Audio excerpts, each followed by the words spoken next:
வணக்கம், வந்தாச்சு உங்க பவர் பேக் பாட்காஸ்டர் பவித்ரா. இன்னைக்கு நம்ம வானன் போலாம் சேனல்ல 4 இயர்ஸ் கம்ப்ளீட் பண்ணி 5th இயர்க்குள்ள அடி எடுத்து வைக்கிறோம். ஸோ ஹாஃப் அ டிக்கெட் நோக்கி போயிட்டு இருக்கோம். சீசன் 4 கம்ப்ளீட் பண்ணி சக்ஸஸ்ஃபுல்லாக சீசன் 5க்குள்ள அடி எடுத்து வைக்கிறோம். To all the listeners out there, நீங்கள் ஸ்டார்டிங்லேருந்து இருந்தாலும் சரி, இல்லை நடுவில் வந்து லிசனராக இருந்தாலும் சரி, இல்லாட்டி என் ஃப்ரெண்டு ஷேர் பண்ணாங்க கேட்கும்போது ரொம்ப நல்லா இருந்துச்சு, அதனால நான் ரெகுலராக ஃபாலோ பண்ணுறேன்ப்பா அப்படிங்கிற பர்சனாக இருந்தாலும் சரி. ஸோ டு ஆல் த அழகு லிசனர்ஸ், தேங்க்யூ ஸோ மச். உங்களோட அன்புக்கும் உங்களோட ஆதரவுக்கும் ரொம்ப ரொம்ப நன்றி. நம்மளோட சொல்லியிருந்தேன் இல்லைங்களா, இந்த பாட்காஸ்ட் 20 கண்ட்ரிஸ் போல் கேட்கப்பட்டு இருக்கு அப்படின்னு. இன்றைக்கி சும்மா சரி திறந்து பார்க்கலாமே ஸ்பாட்டிஃபை பாட்காஸ்டர்ஸில் எத்தனை கண்ட்ரி ரீச் ஆயிருக்கு அப்படின்னு சொல்லி பார்க்கும்பொழுது, to my surprise 41 country reach ஆயிருக்கு. அதாவது ஒரு டைமில் 29 கண்ட்ரிஸ்ன்னு இருந்துச்சு சரிங்களா. ஸோ எப்படா 30 ஆகும் அப்படின்னு சொல்லி பல நாள் ஓப்பன் பண்ணி பார்ப்பேன். பார்த்தா அந்த 29லேயே இருக்கும். அதுக்கப்புறமா ஒரு டைமில் மறந்தே போய்ட்டு அதை செக் பண்ணுறது. இப்போ போய் பார்க்கும்பொழுது 41 பார்க்கும்போது சந்தோஷம் தாங்க முடியாமல் ரொம்ப சந்தோஷமாகி ரொம்ப ஹாப்பியாகி, சரி இதை நம்ம பாட்காஸ்ட் லிசனருக்கு சொல்லலாம் அப்படின்னு சொல்லி கொண்டு வந்திருக்கேன். அந்த 41 கண்ட்ரிஸ் நேம்ஸ் உங்களுக்காக. First country India, United States, Brazil, Japan, United Kingdom, United Arab Emirates, Bahrain, Singapore, France, Canada, Russia, Saudi Arabia, Malaysia, Nigeria, Germany, Hong Kong, New Zealand, South Africa, Maldives, Mexico, Austria, Namibia, Trinidad and Tobago, Bangladesh, Honduras, Paraguay, Hungary, Moldova, Ireland, Ecuador, Egypt, Switzerland, Chile, Colombia, Spain, Costa Rica, Argentina, Australia, Peru, Philippines and Sri Lanka. So நான் பேசிகிட்டு இருக்க country அப்படிங்கிறது India. So இந்தியாவை தவிர்த்து 40 கண்ட்ரீஸ்க்கு இந்த voice reach ஆயிருக்கு, இந்த அழகான பாட்காஸ்ட் ரீச் ஆயிருக்குன்னு நினைக்கும் போது இட் ஃபீல்ஸ் ஸோ ப்ரௌட், ரொம்ப பெருமையாக ரொம்ப சந்தோஷமாக இருக்குது. வார்த்தைகளால் இந்த அழகான உணர்வை வந்து வெளிப்படுத்தவே முடியல, அவ்வளோ அழகான உணர்வு. இது நான் தெரிய வரும்பொழுது அவ்வளோ ஒரு ஆச்சரியமும் அவ்வளோ ஒரு சந்தோஷமும் ஒரு பெருமையான உணர்வும் எல்லாம் கலந்து அப்படியே ஒரு கலவையாக இருக்கிறது. So once again thank you so much for all the அழகு listeners for your love and support. இன்னும் நிறையா டாபிக்ஸ் உங்களுக்காக கொண்டு வந்திருக்கேன். கண்டிப்பாக லிசனர்ஸ் ரெக்கமெண்ட் பண்ண டாபிக்ஸை ஃபர்ஸ்ட் நம்ம வந்து பண்ண போகிறோம் சரிங்களா. ஆனால் ஒரே ஒரு விஷயம் தான், டைம் கேப் அப்படிங்கிறது கொஞ்சம் அதிகமாக இருக்க போகுது. பிகாஸ் அடல்ட் லைஃப் ரெஸ்பான்சிபிலிட்டிஸ் கொஞ்சம் அதிகமாக இருக்க காரணத்தால் இந்த ஒரு டைம் கேப் இருக்கும். பட் ஸ்டில் முடிஞ்ச அளவுக்கு கம்மி டைம் கேப்ஸ்லாம் நான் வந்து போட முயற்சி பண்ணுறேன். ஸோ அந்த ஒரு நோட்டோட let's get into season 5. So season 5ல் ஃபர்ஸ்ட் எபிசோட ஒரு பர்டிகுலர் டாபிக் எடுத்து பேச வேண்டாம், அதை டிஃப்ரெண்ட்டாக பண்ணலாம் அப்படின்னு சொல்லி யோசிக்கும் போது எனக்கு வந்து இந்த மைண்டில் என்ன தெரியுமா, ரியல் லைஃப் ஸ்டோரிஸ், நம்ம வாழ்க்கையில் நிஜ ஸ்டோரிஸ் நிறைய நடக்கும் இல்லைங்களா, அதுல தான் நிறைய அனுபவங்கள் கற்றுப்போம். அந்த ரியல் லைஃப் ஸ்டோரிஸ் அப்படிங்கிறது நமக்கு நடக்காம கூட இருக்கலாம், நம்ம சுற்றி இருக்கிற நபர்களுக்கு நடக்கிறது மூலிமா நம்ம ஒரு சில விஷயங்கள் லேர்ன் பண்ணிப்போம்ல, அந்த மாதிரி மற்றவங்களுக்கு நடந்த கதைகள் மூலிமா எனக்கு ஒரு சில லேர்னிங் கிடைச்சிது. ஸோ அதை அவங்ககிட்ட சொல்லலாம் அப்படின்னு சொல்லி நான் யோசிச்சு கொண்டு வந்திருக்கேன். ஸோ அந்த ரியல் லைஃப் ஸ்டோரியில் ஃபர்ஸ்ட் ரியல் லைஃப் ஸ்டோரி எதை பற்றி அப்படி பார்த்தீங்கன்னா, எல்லாமே மைண்ட் செட்டை பொறுத்து தாங்க இருக்குது. ஒருத்தவங்கள ஒரு விஷயம் சொல்கிறாங்க, ஆனால் அவங்களுக்கு அது வலிக்குது, கஷ்டமாக இருக்குது. பட் அது அவங்க மைண்டுக்கு ரொம்ப எடுத்துக்காமல் வாழ்க்கை போகிற போக்கில் அவங்கள்ட்ட ஜாலியாக போயிட்டு இருந்தாங்க. அவங்களுக்கு கிடைச்ச ஒரு விஷயத்த, அவங்க கிடைச்ச வேலையை செமையாக பண்ணுறாங்க அண்ட் ரொம்ப சூப்பராகவே வாழ்கிறாங்க. ஸோ அதை பற்றி தான் first real life story. So இந்த ஸ்டோரி எப்படி ஆரம்பிக்குது அப்படி பார்த்தீங்கன்னா, ஒரு சின்ன பொண்ணு, அந்த பொண்ணு ஸ்கூல் முடிக்கிறாங்க, காலேஜ் படிக்கிறாங்க, இன்ஜினியரிங் முடிச்சுட்டு கிராஜுவேட்டாக ஆகிட்டாங்க சரிங்களா. அதுக்கப்புறமா அவங்களுக்கு வந்து ஆன் கேம்பஸ்லேயே அவங்களுக்கு பிளேஸ்மெண்ட் கிடச்சிருச்சு சரிங்களா. ஸோ அதனால் அவங்கள்ட்ட ஒர்க் இருக்குது, கால் லெட்டருக்காக வெயிட் பண்ணிட்டு இருந்தாங்க. ஜாலியாக இருந்தாங்க, ஹாப்பியாக இருந்தாங்க. ஒரு கட்டத்தில் அப்பா போதும்ப்பா எனக்கு கால் லெட்டர் கொடுங்கப்பா, நாங்கள் ஆஃபீஸ் போகிறோம்ப்பா அப்படிங்கிற மாதிரி. அதுக்கப்புறமா கால் லெட்டர் அவங்க ஆஃபீஸ்லேருந்து வருது. அந்த கால் லெட்டரில் என்ன சொல்கிறாங்க அப்படி பார்த்தீங்கன்னா, ஒரு எக்ஸாம் நாங்கள் வைப்போம், அதாவது ஆன்போர்ட் ஆனதுக்கப்புறம் ஒரு எக்ஸாம் வைப்போம், அந்த எக்ஸாமில் நீங்கள் கிளியர் பண்ணிங்கன்னா ஃபர்தரான ட்ரைனிங்ஸ்லாம் நீங்கள் வந்து அட்டன் பண்ணலாம் அப்படின்னு சொல்கிறாங்க. இல்லைனா நீங்கள் பாய் போயிட்டு வாங்க அப்படிங்கிற மாதிரி ஒரு சில க்ரைட்டீரியாலாம் வச்சு சொல்கிறாங்க. சரின்னு சொல்லி அந்த பொண்ணு சரி ஓகே நம்ம ப்ரிப்பேர் பண்ணலாம் அப்படின்னு சொல்லி அவங்க பயங்கரமாக ப்ரிப்பேர் பண்ணுறாங்க. 10th 12th எக்ஸாமுக்கு அப்புறமா இந்த எக்ஸாம் தான் பயங்கரமாக ப்ரிப்பேர் பண்ணிட்டு இருக்காங்க சரிங்களா. ரொம்ப டெடிக்கேஷனாக நிறையா எஃபர்ட்லாம் போட்டு ரொம்ப சந்தோஷமாக, ரொம்ப ஹாப்பியாக, ரொம்ப சோகமாக, அழுதுகிட்டே, கஷ்டப்பட்டுட்டே, அது மாதிரி எல்லா உணர்வுகளும் கலந்து அந்த எக்ஸாமுக்கு பயங்கரமாக ப்ரிப்பேர் பண்ணிட்டு இருக்காங்க. அதுவா ஒரு மழைக்காலம் சரிங்களா. அதனால் அவங்க என்ன பண்ணுறாங்க, ஒரு ரூமில் ஃபேன் இல்லாமல் அவங்க உட்காந்து ப்ரிப்பேர் பண்ணிட்டு இருக்காங்க. ஃபேன் நம்ம போடல அப்படின்னா அங்கே வந்து சத்தம் கேட்காது.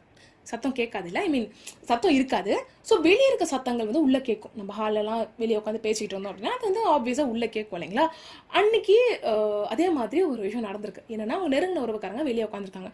இந்த பொண்ணுக்கு ஒரு ஸ்கின் இஷ்யூ இருக்குது, ஆக்னி ரிலேட்டடான ஒரு இஷ்யூ இருக்குது, ஓகேங்களா. பட் வந்து ஒரு ஒரு கட்டம் வரைக்கும் அந்த பொண்ணும் பாடி ஷேமிங்லாம் அனுபவிக்கிறாங்க, நிறைய வார்த்தைகள் கேள்விப்படுறாங்க, இன்செக்யூரிட்டியில் இருக்காங்க, கான்ஃபிடன்ஸ் இல்லாமல் இருக்காங்க. பட் வளர வளர காலேஜ் வந்ததுக்கு அப்புறமா அது எல்லாத்தையும் பிரேக் பண்ணி, அட போங்கப்பா எனக்கு பிடிச்சலாம் நான் பண்ண போகிறேன்ப்பா அப்படின்னு சொல்லி அதில் கொஞ்சம் கொஞ்சமாக பிரேக் பண்ணி ஒரு கடத்தில் ஒரு சில இடங்களில் கஷ்டமாக தான் இருக்கும். பட் ஸ்டில் அதை வந்து பிரேக் பண்ணி நிறைய கான்ஃபிடன்ஸ் பில்ட் பண்ணி ஸ்ட்ராங்கான மைண்ட் செட் இருக்கிற ஒரு பர்சன் தான். இப்போவும் அவங்களுக்கு ஒரு சில இடங்களில் வலிச்சாலுமே அவங்களோட ஸ்ட்ராங் மைண்ட் செட் வச்சு ஓரளவுக்கு அதெல்லாம் வந்து மேனேஜ் பண்ணி வந்துட்டு இருக்க நபர் தான், சரிங்களா. ஸோ அப்படி வந்த பொண்ணு தான் இந்த பொண்ணு. அவங்களுக்கு இந்த மாதிரி ஒரு ஒரு ஒரு சம்பவம் நடக்குது. என்ன அப்படி பார்த்தீங்கன்னா, அவங்க எக்ஸாமுக்கு ப்ரிப்பேர் பண்ணிக்கிட்டு இருக்காங்க. அவங்களோட ஆஃபீஸில் வைக்கிறக்கூடிய ஒரு எக்ஸாமுக்கு ப்ரிப்பேர் பண்ணிக்கிட்டு இருக்காங்க. இந்த ஃபேன் ஓடாத காரணத்தால் வெளியே பேசுறது உள்ளே கேட்கும் நான் சொல்லியிருந்தேன் இல்லைங்களா. அதே மாதிரி அவங்க நெருங்கின உறவுக்காரங்க வெளியே ஒன்று பேசியிருக்காங்க, அது உள்ளே ஒன்று கேட்டிருக்காங்க. அவங்க என்ன சொல்லியிருக்காங்க அப்படின்னா, அவளோட முகத்தை பார்த்தே இல்லை அவங்களோட மூஞ்சியை பார்த்தே அவளை வந்து ஓரம் ஒதுக்கிடுவாங்க, அவள் ஒழுங்காக ட்ரெஸ் போடலன்னா அவளை தான் சுத்தமாக ஒதுக்கிடுவாங்க, யாரும் கிட்ட வந்து கூட பேச மாட்டாங்க அப்படின்னு சொல்கிறாங்க. இது அந்த பொண்ணுக்கு கேட்கும் போது அவ்வளோ கஷ்டமாக இருக்குது. நம்மளோட நெருங்கின உறவுக்காரங்களே இப்படி பேசுகிறாங்களே, ஏன் இப்படி பேசுகிறாங்க, ஏன் இவ்வளோ நம்மளை லோவாக பார்க்குறாங்களே, இவ்வளோ லோவாக பேசுகிறாங்களே அப்படிங்கிற மாதிரி அந்த பொண்ணுக்கு பயங்கர கஷ்டமாக இருக்குது. அப்போ தான் அந்த பொண்ணு யோசிக்கிறான், நம்மளுக்கு எதுக்கு இந்த ஹியரிங் எபிலிட்டி, நமக்கு ஏன் காது கேட்குது, நம்ம காது கேட்காத நபராக பிறந்திருக்கலாமோ அப்படின்ற அளவுக்குலாம் அந்த பொண்ணுக்கு ரொம்ப ரொம்ப எக்ஸ்ட்ரீமான நெகட்டிவான தாட்ஸ்லாம் அந்த பொண்ணுக்கு வருது, சரிங்களா. ஆனால் இப்படி சொல்லிட்டாங்களே ஒரு வேளை இப்படி ஆயிடுவோம் அப்படிலாம் அப்படிங்கிற அந்த ஒரு எண்ணமே அந்த பொண்ணுக்கு வரல. ஆனால் இவங்க இப்படி சொல்லிட்டாங்களே, இப்படிதான் நம்மளை பற்றி பேசுகிறாங்களா, நம்ம பின்னாடி இப்படிலாம் பேசுகிறாங்களா அப்படிங்கிற மாதிரியான ஒரு ஒரு கஷ்டமான ஃபீலிங் வருது. அந்த பொண்ணு பயங்கரமாக அழுறாங்க. அந்த அவள் வாழ்ந்த வாழ்க்கையிலேயே இதுதான் ரொம்ப வந்து ஒரு ஹார்ட் பிரேக்கிங்கான ஒரு மொமெண்ட்டாக அந்த பொண்ணுக்கு இருந்திருக்கு. ஆனாலுமே இந்த மாதிரி ஒரு விஷயம் நடக்குது, அழறாங்க, கஷ்டப்படுறாங்க, வருத்தப்படுறாங்க. ஆனால் அவங்களுக்கு எக்ஸாம் இருக்குது, ஆப்வியஸாக அந்த எக்ஸாம் ப்ரிப்பரேஷனுக்கு அவங்க திரும்பவும் போகிறாங்க, பயங்கரமாக ப்ரிப்பேர் பண்ணுறாங்க. அதுக்கப்புறமா ஆஃபீஸில் ஆன்போர்டும் ஆகிறாங்க, சக்ஸஸ்ஃபுல்லாக ஆன்போர்டு ஆகிறாங்க, எக்ஸாம் அட்டன் பண்ணுறாங்க, கிளியர் பண்ணுறாங்க, எவ்ரிதிங் வென்ட் வெல். அதுக்கப்புறமா அவங்கள வந்து ட்ரைனிங்கில் போடுறாங்க. ட்ரைனிங்னா ஒரு இன்டர்னல் ட்ரைனிங் மாதிரி இருக்கும், அதாவது கம்பெனிக்குள்ள ஒரு ட்ரைனிங் இருக்கும். அந்த ட்ரைனிங் முடிச்சக்கப்புறமா சர்டிஃபிகேஷன் போடுவாங்க. ஏன்னா சர்டிஃபிகேஷன் அப்படிங்கிறது நிறைய காசு செலவு பண்ணுற மாதிரி இருக்கும். ஸோ ஒரு கம்பெனி வந்து டேரெக்டாக நம்மளுக்கு காசு செலவு பண்ணாது, ஒரு குட்டி ட்ரைனிங் வச்சு இவங்க வந்து அதை கிளியர் பண்ணுறாங்களா அப்படின்னு ஒரு ட்ரைனிங் வைப்பாங்க. அது ட்ரைனிங் அட்டன் பண்ணக்கப்புறமா அந்த சர்டிஃபிகேஷன் அனுப்புவாங்க. ஸோ அந்த மாதிரி ஒரு குட்டி ட்ரைனிங்குள்ளே உங்களை போடுறாங்க, ஒரு கம்பெனிக்குள்ளே இன்டர்னல் ட்ரைனிங்குள்ளே வந்து போடுறாங்க. இந்த பொண்ணு பார்த்தீங்கன்னு வச்சுக்கோங்களேன், அந்த பொண்ணு பயங்கர ப்ரிப்பேர் பண்ணுறாங்க. ஒரே ஒரு சின்ன விஷயத்தை விட்டுட்டாங்க, ரொம்ப இம்பார்ட்டண்டான விஷயம். அதை வந்து விட்டதுனால இந்த இன்டர்னல் ட்ரைனிங்கில் இந்த பொண்ணு வந்து அன்ஃபார்ச்சுனேட்லி ஃபெயில் ஆயிடுறாங்க.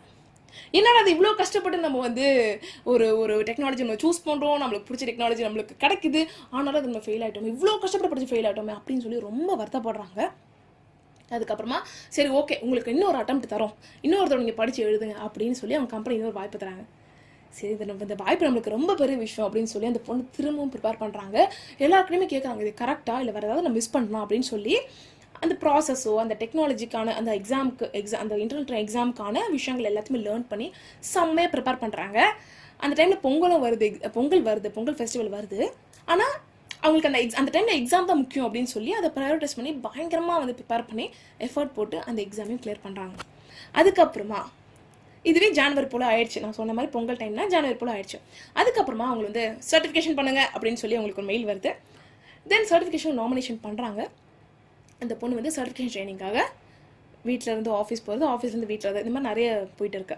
ஸோ அவங்க ஆஃபீஸ் போகிற ட்ராவல் எப்படி இருக்கும்னு பார்த்தீங்கன்னா ட்ரெயினில் போவாங்க, சரிங்களா. அவங்களோட ரயில்வே ஸ்டேஷன் பக்கத்தில் ஏர்போர்ட் இருக்கும். ஸோ ரயில்வே ஸ்டேஷனில் உட்காந்து ட்ரெயினுக்கு வெயிட் பண்ணும்போது அப்படி அண்ணாந்து பார்த்தீங்கன்னா அப்படியே ஏரோப்ளைன் பறந்துனே இருக்கும். விஷுவலைஸ் பண்ண முடியுதா? பண்ண முடியவே, ஏன் பண்ண முடியாது? அப்படியே அப்படியே மேலே நிமிர்ந்து பார்த்தீங்கன்னு வச்சுக்கோங்களேன், கலர் கலராக ஏரோப்ளைன் போகும், ப்ளூ ஏரோப்ளைன் போகும், சிவப்பு ஏரோப்ளைன் போகும், இந்த மாதிரி நிறைய ஏரோப்ளைன்ஸ் போயிட்டே இருக்கும். இந்த பொண்ணுக்கு ஒரு ஒரு ஒரு என்னதான் இவ்வளோ பெரிய அடல்ட் ஆனாலுமே, ஒரு சீரியஸான விஷயங்களை போனாலுமே ஒரு ஒரு குறும்புத்தனமான ஒரு சைல்டிஷான ஒரு ஹாப்பியான ஒரு ஒரு ஒரு பார்ட் இருக்குது. அதுதான் அவங்களுக்கு ஒரு மேஜர் பார்ட்டு. அந்த பார்ட்னால தான் அவங்க நிறைய அழகான விஷயங்களும் பண்ணுறாங்கன்னு நான் சொல்லுவேன், சரிங்களா. ஸோ இவங்க என்ன பண்ணுறாங்க, அந்த ஏரோப்ளைனை பார்த்துட்டு இந்த மாதிரி நானும் பார்க்கணும், இந்த மாதிரி நானும் ஏரோப்ளைனில் போகணும், நான் போனதே இல்லை, எனக்கு போகணும்னு ஆசையாக இருக்குது அப்படின்னு சொல்லி அவங்க நம்புற சக்திகிட்ட கேட்குறாங்க. அதுக்கப்புறமா அவங்களுக்கு ப்ளூ கலர் அப்படிங்கிறது ரொம்ப பிடிக்கும். ஸோ அப்படியே அந்த ரயில்வே ஸ்டேஷனில் உட்காந்து இந்த மாதிரி ஒரு ப்ளூ கலர் ஏரோப்ளைன் நான் பார்க்கணும், அந்த அந்த ஃபர்ஸ்ட் ஏரோப்ளேன் வந்து நான்லாம் காசு போட்டு போக மாட்டேன், எனக்கு எங்கள் ஆஃபீஸ்லேருந்தே ஸ்பான்சர் பண்ணி என்னை அனுப்பணும் அப்படின்னு சொல்கிறாங்க. இதோட ஒரு ஒரு சின்ன விஷயம் என்ன அப்படி பார்த்தீங்கன்னா, இப்போ வந்து ஒரு ஒரு கம்பெனியை பொறுத்த வரைக்கும், ஒரு ஆஃபீஸை பொறுத்த வரைக்கும், ஒரு ஃப்ரெஷரை ஃப்ளைட்லாம் அனுப்புவாங்களா அப்படின்னு கேட்டிங்கன்னா மே ஒரு மே நாட் பி. ஆனால் அது பர்சன்டேஜ் ரொம்ப கம்மி, அந்த பாசிபிலிட்டி ரொம்ப கம்மி. ஏன் அப்படின்னா, ஒரு எக்ஸ்பீரியன்ஸ் பர்சனை அனுப்பிச்சாங்கன்னா, ஒரு ஒர்க் விஷயம் அனுப்பிச்சாங்கன்னா, அந்த கிளைண்ட்ஸ் கேட்குற கேள்விக்கு எக்ஸ்பீரியன்ஸ் பர்சன் பதில் சொல்ல முடியும். ஆனால் ஒரு ஃப்ரெஷரை அனுப்புறாங்கன்னா அவங்களே அங்கே கற்றுக்குட்டி அப்படிங்கிறதுனால ஒரு சில கேள்விகளெல்லாம் ஹேண்டில் பண்ண முடியாதுல்ல. ஸோ அதனால வந்து ஃப்ரெஷர்ஸ் அனுப்புறது அந்த பாசிபிலிட்டி அப்படிங்கிறது ரொம்ப குறைவு, எக்ஸ்பீரியன்ஸ் தான் அனுப்புவாங்க. சரிங்களா? இது வந்து ஒரு ஒரு சின்ன லாஜிக். ஆனால் அந்த பொண்ணுக்கு அது தெரியலை. ரயில்வே ஸ்டேஷனில் உட்காந்துட்டு அப்படியே அந்த வானத்தை பார்த்துட்டு, நான் அந்த ஏரோப்ளேனில் போகணும், ஏரோப்ளேனில் கண்டிப்பாக போகணும், முடியும் என்னால் கண்டிப்பாக ஏரோப்ளேனில் பார்க்க முடியும், ஒர்க் விஷயமா என்னால் ஃபஸ்ட் டைம் போக முடியும் அப்படின்னு அவங்க ஆசைப்படுறாங்க. உள்ளுணர்வு சொல்லுது 2025 இப்போ ஃபெப்ரவரி ஆகுது, இந்த 2025 முடியறதுக்குள்ள நான் கண்டிப்பாக போகணும், கண்டிப்பாக நம்ம போகிறோம், நம்மளால முடியும் அப்படின்னு சொல்லுது. உள்ளுக்குள்ள தோணுது எல்லாம் நடக்குமா அப்படின்லாம் அந்த பொண்ணுக்கு தோணுது. ஆனால் அதெல்லாம் பெருசாக பொருட்படுத்தலை. பார்த்துக்கலாம் போகலாம் அப்படின்ற மாதிரி நினச்சிக்கிட்டு இருக்காங்க. அதுக்கப்புறமா வந்து சர்டிஃபிகேஷன் போகிறாங்க. சர்டிஃபிகேஷனும் 2 சர்டிஃபிகேஷன் சொல்கிறாங்க, அதையும் கிளியர் பண்ணுறாங்க, சூப்பராக கிளியர் பண்ணுறாங்க. மார்ச் மாதம் ஃபர்ஸ்ட் ப்ராஜெக்ட்லாம் போகிறாங்க. போயிட்டு பயங்கரமாக ஹார்ட் ஒர்க்லாம் பண்ணுறாங்க. தனக்கு இப்போ தெரிஞ்ச விஷயங்கள் தெரியாத விஷயங்களை கற்றுக்குறாங்க, தெரிஞ்ச விஷயங்களா பண்ணுறாங்க, எக்ஸ்பீரியன்ஸ் கிட்ட பேசுகிறாங்க, நிறைய விஷயங்களை கேதர் பண்ணுறாங்க. ஒரு சில விஷயங்கள் பிடிக்குது, ஒரு சில விஷயங்கள் பிடிக்கல. ஹாப்பினஸ் எந்த அளவுக்கு இருக்கோ அதே மாதிரி சேலஞ்சஸும் இருக்குது. சரிங்களா? அப்படியே கலந்து அப்படியே அந்த ப்ராஜெக்ட் வந்து அழகாக மார்ச்லேருந்து செப்டம்பர் அக்டோபர் வரைக்கும் ஃப்ளோ ஆகுது, அக்டோபர் ஸ்டார்டிங் வரைக்கும் ஃப்ளோ ஆகுது. சரிங்களா? அதுக்கப்புறம் அக்டோபரில் அந்த ப்ராஜெக்ட் முடியுது. அதுக்கப்புறமா நீங்கள் போயிட்டு வாங்க அப்படின்னு சொல்லி அந்த பொண்ணை வந்து அந்த ப்ராஜெக்ட்லேருந்து அனுப்புகிறாங்க. அனுப்பி அந்த பொண்ணுக்கு செகண்ட் ப்ராஜெக்ட் போடுறாங்க. செகண்ட் ப்ராஜெக்ட்டில் பார்த்தீங்கன்னு வச்சுக்கோங்களேன், ஒரு சில ஆன்போர்டிங் ப்ரொசீஜர்ஸ் இருக்கும். ஸோ அதெல்லாம் போயிட்டு இருந்துச்சு. அதுவே வந்து அக்டோபர் எண்டு வரைக்கும் கிட்டத்தட்ட போச்சு. ஸோ அக்டோபர் எண்டு வரைக்கும் போயிட்டு இருந்துச்சா. ஸோ அந்த பொண்ணு என்ன பண்ணாங்க, சும்மா ஜாலியாக ஃப்ரீயாக இருந்தாங்க. சரி, இந்த ப்ரொசீஜர் நடக்கும், அதுக்கப்புறம் வேலை பார்த்துக்கலாம் அப்படின்னு சொல்லிட்டு அவங்க மட்டும் ஜாலியாக இருந்தாங்க. அப்புறம் பார்த்தீங்கன்னா ஃபஸ்ட்டு ப்ராஜெக்ட் மேனேஜர் இருக்காங்களா, அவங்க வந்து இந்த பொண்ணை காண்டாக்ட் பண்ணுறாங்க. காண்டாக்ட் பண்ணி, நம்ம ப்ராஜெக்ட் வந்து சக்ஸஸ் ஆன காரணத்தால் நம்ம ப்ராஜெக்ட்டுக்கு ஒரு சக்ஸஸ் மீட்டு அரேஞ்ச் பண்ண போகிறோம் அப்படின்னு சொல்கிறாங்க. ஸோ இந்த பொண்ணு இருக்கிற ஊரில் இந்த ப்ராஜெக்ட் டீம் மெம்பர்ஸ் வந்து 3 பேர். மேனேஜர் வந்து வேற ஒரு ஊரில் இருக்காங்க. சரிங்களா? ஒரே கண்ட்ரி தான், பட் வேற ஊரில் இருக்காங்க. ஸோ மேனேஜர் இருக்க ஊரில் 3 பேர், இந்த பொண்ணு இருக்க ஊரில் 3 பேர். இப்போ சக்ஸஸ் மீட்டு எங்கே வைக்கிறதுன்னு பிளான் பண்ணணும். எங்கே வேணால் வச்சுக்கலாம். ஸோ மேனேஜர் தான் முடிவு பண்ணுவாங்க. அதெல்லாம் எங்கே வைக்கிறதுன்னு முடிவு பண்ணுறாங்க. ஸோ இங்கே 6 பேரா, இன்னொருத்தர் வந்து வேற ஒரு லொக்கேஷன். ஸோ ஆப்வியஸாக அங்கே கம்மின்றதுனால அவங்க லொக்கேஷனில் வைக்க மாட்டாங்க, அந்த ஒருத்தர் லொக்கேஷன் வைக்க மாட்டாங்க. மேனேஜர் லொக்கேஷனில் இல்லை அந்த பொண்ணு லொக்கேஷனில் எங்கே வைக்கலான்ற பிளான். ஸோ அந்த பொண்ணு கூட இருக்க அந்த 2 பேர் என்ன சொல்கிறாங்க அப்படின்னா, நம்ம மேனேஜர் லொக்கேஷனுக்கு போயிடலாம், நம்ம லொக்கேஷனாக நம்ம ட்ராவல் பண்ணுற மாதிரி இருக்காது, அவங்க லொக்கேஷன் போய் அவங்களோட ஏரியாவை நம்ம போய் ட்ராவல் பண்ணலாம், அங்கே போய் புது புது விஷயங்கள் எக்ஸ்ப்ளோர் பண்ணலாம் அப்படின்னு சொல்கிறாங்க. இந்த பொண்ணுக்கு எந்த வகையான ஒப்பீனியன்ஸும் இல்லை, எனிதிங் இஸ் ஃபைன் அப்படிங்கிறது அந்த பொண்ணு இருந்தா. சரி ஓகே அப்படின்னு சொல்லி அந்த விஷயத்தையும் அவங்க சொல்கிறாங்க மேனேஜர் கிட்ட, இந்த மாதிரி நாங்கள் உங்கள் ஊருக்கே வரோம், உங்கள் ஏரியாக்கே நாங்கள் வரோங்க அப்படின்னு சொல்கிறாங்க. அதுக்கப்புறம் அந்த மேனேஜர் சொல்கிறாங்க, ஓகே நீங்கள் வாங்க, யூஆர் ஆல் வெல்கம், நீங்கள் வந்து ட்ரெயினில் வராதிங்க, ஃப்ளைட்டில் வாங்க அப்படின்னு சொல்கிறாங்க. அங்கே தான் ஒரு ட்விஸ்ட் இருக்குது. ஃப்ளைட்டில் வரணுமா? அப்போ இல்லை, நீங்கள் ஃப்ளைட்டில் வந்தால் தான் ஆஃபீஸ் ஸ்பான்சர் பண்ண முடியும் அப்படின்னு சொல்கிறாங்க. ஓகேங்க, நாங்கள் வேணான்னு சொல்ல போகிறோம், நாங்கள் வரோங்க அப்படிங்கிற மாதிரி தான் இருந்தோம். அதுக்கப்புறம் என்னென்னு பார்த்தீங்கன்னா, ஆஃபீஸ்க்கும் இப்போ இந்த ஃப்ளைட் கம்பெனிஸுக்கும் ஏரோப்ளேன் கம்பெனிஸுக்கும் டைப் இருக்கும். அப்படி அந்த பொண்ணோட ஆஃபீஸ் வந்து எந்த கம்பெனியோட டைப் ஆயிருக்கு அப்படி பார்த்தீங்கன்னா, ஒரு ப்ளூ கலர் ஏரோப்ளேன் கம்பெனி. அது நான் என்ன பேர்லாம் சொல்ல வரல, பட் ஒரு ப்ளூ கலர் பேஸ்டான ஒரு ஏரோப்ளேன் கம்பெனியில் இவங்க டைப் ஆயிருக்கு. ஸோ ஒரு நாள் அவங்க ஆஃபீஸ் வந்து கால் பண்ணுறாங்க, இந்த மாதிரி இந்த ஏரோப்ளேன் டிக்கெட்ஸ்லாம் புக் பண்ணுறோம், இந்த கம்பெனி தான் இந்த கம்பெனி தான் இந்த ஏரோப்ளேனோட கம்பெனி அப்படின்னு சொல்கிறாங்க. போய் நெட்டில் போய் பார்த்தா அதே ப்ளூ கலர் ஏரோப்ளேன், அந்த பொண்ணு எப்படி ஆசைப்பட்டுச்சோ அதே ப்ளூ கலர் ஏரோப்ளேனில் ஒர்க் விஷயமா 2025 அந்த பொண்ணு பறந்துட்டான். பறந்து போய் ஜாலியாக என்ஜாய் பண்ணிட்டு திரும்ப அவங்க ஊருக்கே பறந்து வந்துட்டான். ஸோ இந்த மாதிரி ஒரு விஷயம் நடக்குது. சரிங்களா? அதுக்கப்புறம் செகண்ட் ப்ராஜெக்ட்குள்ளே போகிறா, அதுக்கப்புறம் ரிட்டர்ன் ஆகிட்டாது, அது ஃபர்ஸ்ட் ப்ராஜெக்டோட இது முடிஞ்சிருச்சு. அதுக்கப்புறம் செகண்ட் ப்ராஜெக்ட்குள்ளே போகிறா, சூப்பராக வேலை பார்க்குறா. அதுக்கப்புறமா திரும்ப ஒரு மெயில் வருது அந்த பொண்ணுக்கு, you are a bright beginner அப்படின்னு சொல்லி அந்த பொண்ணுக்கு அவார்டு வேறு கொடுக்குறாங்க. வா, வாட் அன் அமேசிங் திங் அப்படின்னு அந்த பொண்ணு சந்தோஷமாக தேங்க்யூ ஸோ மச் அப்படின்னு எடுத்துக்கிறான். ஃபர்ஸ்ட் இந்த அவார்டு அப்படிங்கிறது அவளுக்கு புரியறதுக்கு ரொம்ப நேரம் ஆச்சு. பிகாஸ் அவளும் ஒரு ஃப்ரெஷரு, அவளுக்கு அது அவார்டுனே அவளுக்கு அது ஃபர்ஸ்ட்டு ஸ்ட்ரைக் ஆகல. அதுக்கப்புறம் ஒரு 4 பேர்கிட்ட கேட்டு, ஓ இது அவார்டா, ரொம்ப நன்றிங்க அப்படின்னு சொல்லி ரொம்ப சந்தோஷமாக ஆகிறான். செகண்ட் ப்ராஜெக்ட்குள்ளே போகிறா, அந்த ஆன்போர்டிங் ப்ரொசீஜர்லாம் ஒர்க் முடிஞ்சிருச்சு. தென் அவள் ஒர்க் பண்ண ஸ்டார்ட் பண்ணுறா. ஒர்க் பண்ண ஸ்டார்ட் அப்புறம் இந்த பொண்ணு செம்ம ஹாப்பியாக ரொம்ப சூப்பராக வேலை பார்க்குறாங்களே, நிறைய பேர்கிட்ட போய் அப்ரோச் பண்ணி நிறைய விஷயங்கள் கற்றுக்குறாங்களே, நிறைய லேர்ன் பண்ணிக்கிறாங்களே அப்படின்னு சொல்லி அந்த பொண்ணு பயங்கரமாக அப்ரிஷியேட் பண்ணுறாங்க. அதுக்கப்புறமா மெல்ல மெல்ல மெல்ல அக்டோபர் ஆச்சா, நவம்பரில் அவங்க செகண்ட் ப்ராஜெக்ட் ஆரம்பிச்சிருச்சு. நவம்பர் டிசம்பர் சூப்பராக வேலை பார்க்குறாங்க. ஜனவரி ஃபெப்ரவரி மந்த்து இன்னொரு மெயில் வருது, இன்னொரு அவார்ட் ஃபார் டீம் கேட்டகரி அப்படிங்கிற மாதிரி இன்னொரு அவார்டு கொடுக்குறாங்க அந்த பொண்ணுக்கு. Second award team category. அவங்க டீம் வந்து சூப்பராக வேலை பார்த்துருக்காங்க. செகண்ட் ப்ராஜெக்டில் டீம் ஃபுல்லாக செமையாக வேலை பார்த்துருக்காங்க அப்படின்னு சொல்லி டீம் கேட்டகரி அவார்டு ஒவ்வொருத்தருக்குமே கொடுத்துருக்காங்க அந்த ப்ராஜெக்டில். ஸோ அதுக்கப்புறமா அந்த பொண்ணு இன்னும் டபுள் ஹாப்பி. ஆஹா, ஃபர்ஸ்ட் ப்ராஜெக்டில் எனக்கு அவார்டு, செகண்ட் ப்ராஜெக்ட்னால இன்னொரு award, what an amazing thing அப்படின்னு சொல்லி அந்த பொண்ணு ரொம்ப ஹாப்பி ஆகுறாங்க. ஓகேவா? அதுக்கப்புறம் என்ன ஆகுது அப்படி பார்த்தீங்கன்னா, இப்போது இந்த வருஷம் ரீசெண்டாக அந்த பொண்ணு வந்து ப்ரொமோஷன் எதிர்பார்த்துருக்காங்க. சரிங்களா? ஃபெப்ரவரி மந்த்து எதிர்பார்க்குறாங்க ப்ரொமோஷன் கிடச்சா நல்லா இருக்குமே, ரொம்ப வருஷம் ஆயிடுச்சு, 1.5 வருஷம் போல ஆயிடுச்சு, எனக்கு ஒரு ப்ரொமோஷன் வேணும் அப்படின்னு சொல்லி அவங்க ஆசைப்படுறாங்க. ஆனால் அது எப்படி கேட்குறது, என்ன பண்ணுறதுன்னு தெரியல. அதுக்கப்புறமா கொஞ்சம் கொஞ்சமாக அவங்க மேனேஜர்கிட்ட விட்டு போடுறாங்க. அவங்க சொன்னாங்க, நான் உனக்கு ஆல்ரெடி ப்ரொமோஷன் கேட்டேன், ஆனால் அவங்க வந்து தள்ளி போட்டுட்டே இருக்காங்க, சரி பார்க்கலாம் இந்த தடவை அப்படின்னு சொல்கிறாங்க. அதுக்கப்புறமா மே மாதம் எண்டில் அவங்க மேனேஜர் இவங்கக்கிட்ட கால் பண்ணி, இந்த பொண்ணுக்கிட்ட கால் பண்ணி சொல்கிறாங்க, யூ ஆர் கெட்டிங் ப்ரொமோட்டட் அப்படிங்கிறாங்க. So she got promotion recently. So இது பார்க்கும்போதே அவ்வளோ அழகாக இருக்குது. அந்த ஒரு என்ன சொல்கிறது, அந்த கமெண்ட், அந்த பொண்ணை பார்த்து அந்த கமெண்ட் எப்படி இருக்குது, அந்த பொண்ணோட வாழ்க்கை எப்படி இருக்குது, அவ்வளோ மேஜிக்கலாக இருக்குது. மோரோவர் அந்த பொண்ணு அவ்வளோ ஹாப்பியாக, அவ்வளோ ஒரு எந்தூசியாஸ்டிக்கான ஒரு கேர்ளாக இருக்கா. இந்த மாதிரி கமெண்ட்ஸும் வருது, கஷ்டமாக இருக்குது, வலிக்குது தான். ஆனால் இப்படி தான் தான் வாழ்க்கை இருக்கும் அப்படின்னு அவள் மைண்ட் செட்டை ஃபிக்ஸ் பண்ணியிருந்தானா இந்த அழகான விஷயங்கள் நடந்திருக்குமா அப்படிங்கிறது ஒரு பெரிய கேள்விக்குறி தான். வலிக்குது, பரவாயில்ல, அது இருக்கட்டும், எனக்கு பிடிச்ச மாதிரி நான் ஜாலியாக ஒரு வாழ்க்கையை வாழ்கிறேன், என் வாழ்க்கையை நான் நம்புகிறேன் அப்படின்னு சொல்லி அந்த பொண்ணு கொஞ்சம் பாசிட்டிவாக பார்த்ததுனால இவ்வளோ அழகான விஷயங்கள் நடந்திருக்கு. ஸோ ஒரு ஸ்கின் இஷ்யூ இருக்குது, ஒரு ஹெல்த் இஷ்யூ இருக்குது அப்படின்னா அதை நீங்கள் ட்ரீட் பண்ணுறது, ட்ரீட் பண்ணாமல் இருக்கிறது அப்படிங்கிறது அது ஒரு நபரை பொறுத்து இருக்குது.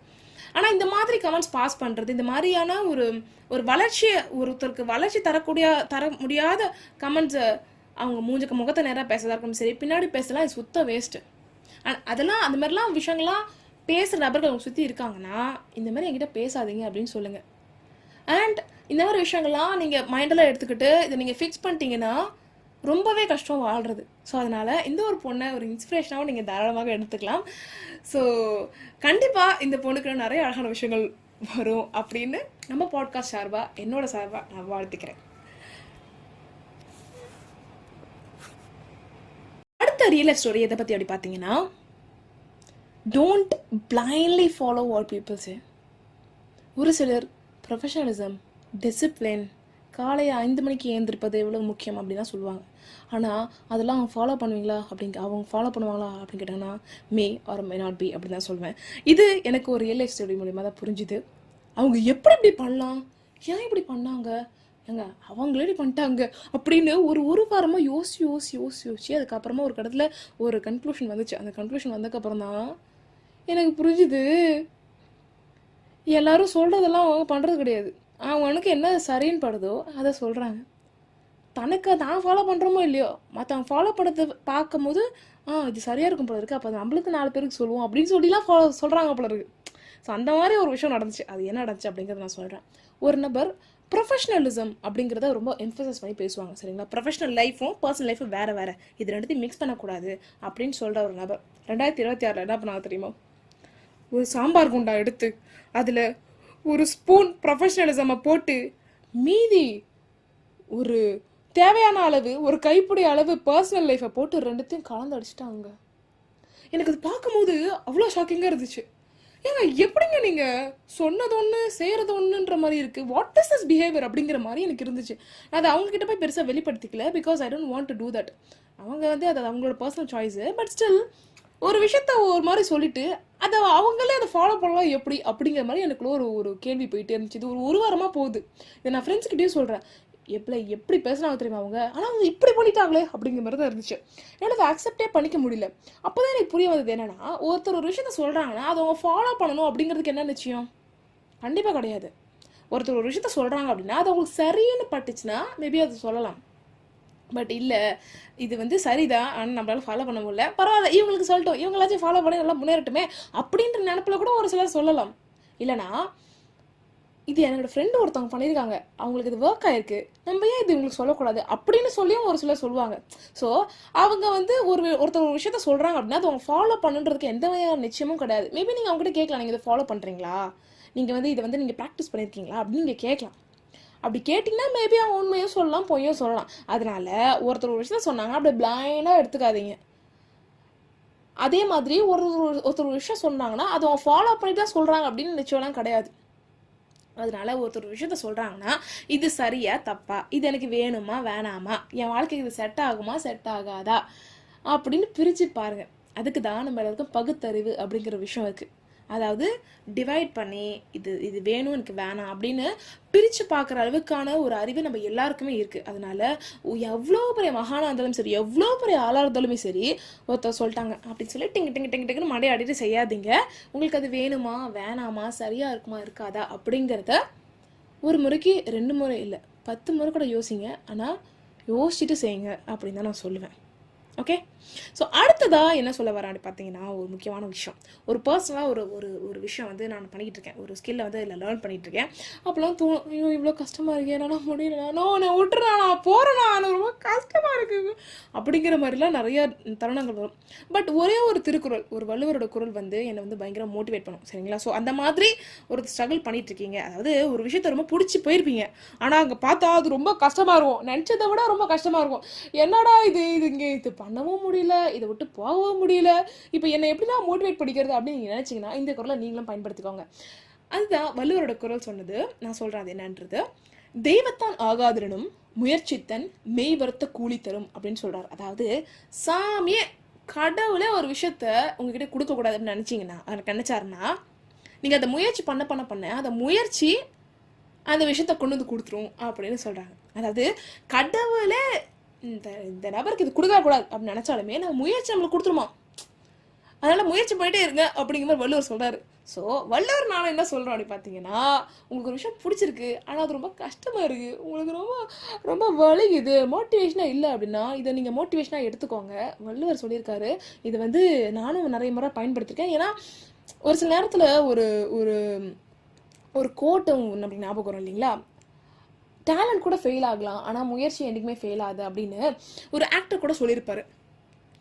எத்தனை முறை நீங்கள் தோற்றுப்பீங்க? 1 முறை தோப்பீங்க, 2 முறை தோப்பீங்க, 100 முறை ஒரு விஷயத்தை திரும்ப திரும்ப பண்ணும்பொழுது தோப்பீங்களா? தோக்கலாம்.